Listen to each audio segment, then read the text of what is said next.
Okay, so the frequently asked question for today's video is why is my computer so slow while I'm surfing the internet? Now, this one is huge because the internet is such a big part of our daily lives now, and that's really great. There's so much cool stuff on the internet, like our videos, so thank you very much. And there's all kinds of great social networks, and email is just fantastic. And then there's the business side of it. It's just amazing how the internet has just revolutionized the speed of business.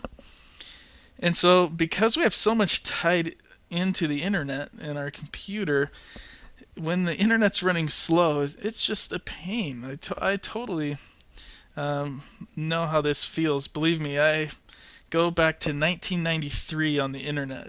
And just to give you an idea what dial-up was like back then, I remember showing a friend hey, I found a cool picture of one of my favorite football players, Rufus Porter for the Seattle Seahawks.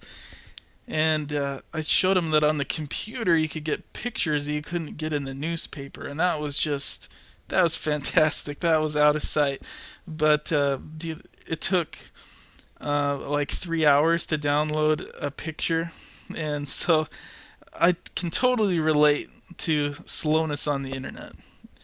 It is definitely terrible, and I just love how every year the internet just keeps getting faster and faster. So, what causes slowness on the internet?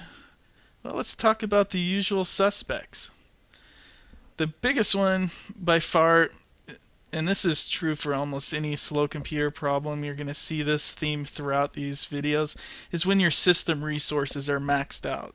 If you don't have any RAM left or any CPU left, then your computer can't really do anything. Its hands are tied. You've reached the limit.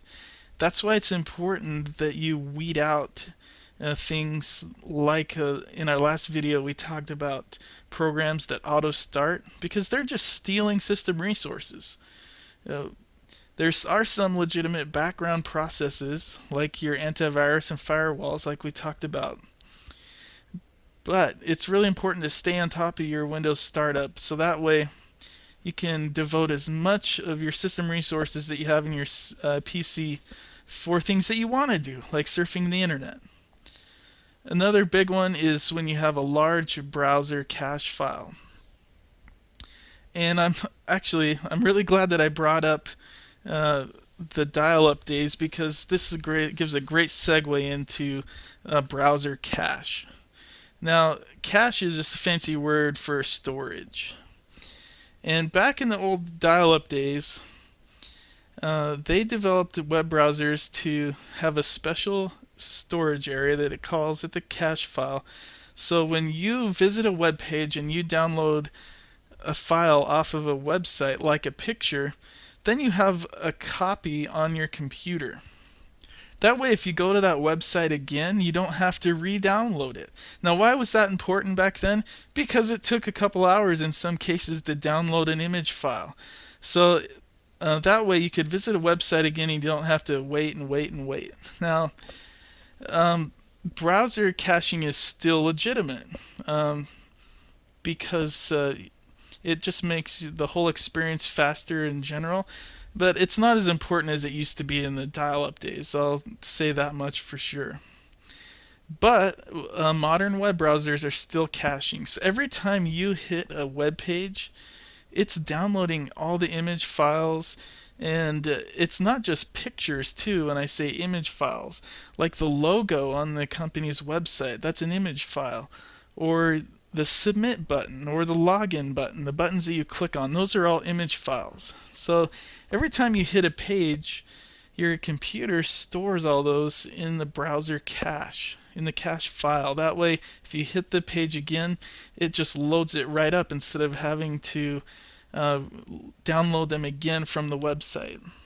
And so caching is actually really important because it keeps the entire internet running faster. That way, the web servers that are out on the net aren't having to constantly serve up things like image files. It's really brilliant. I gotta hand it to the architects who came up and engineered browser caching. Um, I'm chuckling because maybe I told you more about it than you wanted to know, but your browser is caching. And a lot of people don't even know that this happens. And so the larger your cache file gets, the slower your web browser reacts, because then it just has a list of potentially millions of files to go through to load that single page. And so that is another reason why surfing the internet can get slow on your computer. And you could have hardware problems. You could be experiencing slow internet because you just flat out have a problem with your cable or DSL modem or the service. And so a good rule of thumb is to contact your service provider first whenever you're having slow internet. But the service could be fine and it could be a problem with the router. I find that, or the modem. I find that more often the case that someone's having a problem with their modem than with their service. And here is what happens with your modem. And I used to work for DirecTV, and this same thing happens with your DirecTV receivers or Dish Network cable boxes even. Same thing happens. Just the way electronics work is over time, these little boxes just collect static. And the more static they collect, the more prone they are to having performance degradations. That's just how it is.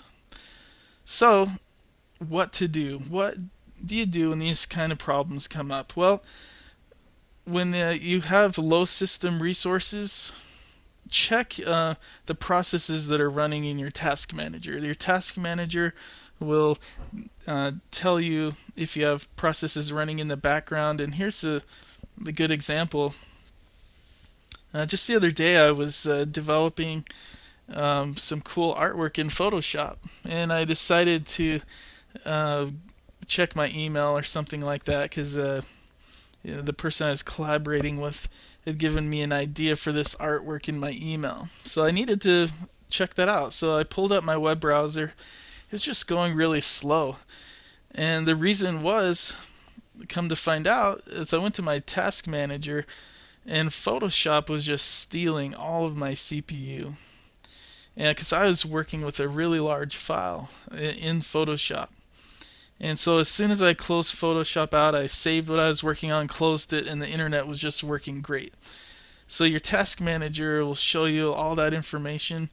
And in the tune-up videos, we're going to show you how to access the task manager and how to decipher what it's telling you. Next important thing is to clear out your browser cache and also clear out your cookies. Your cookies are saved in that cache file. Because this is all temporary stuff. You don't need it. Yeah, it speeds up the internet like we talked about, but it's good to clear it out. I'd like to clear your browser cache every 30 to 90 days. And that really gets your browser itself zipping really quick. And that's another thing we're going to show you in the tune-up videos.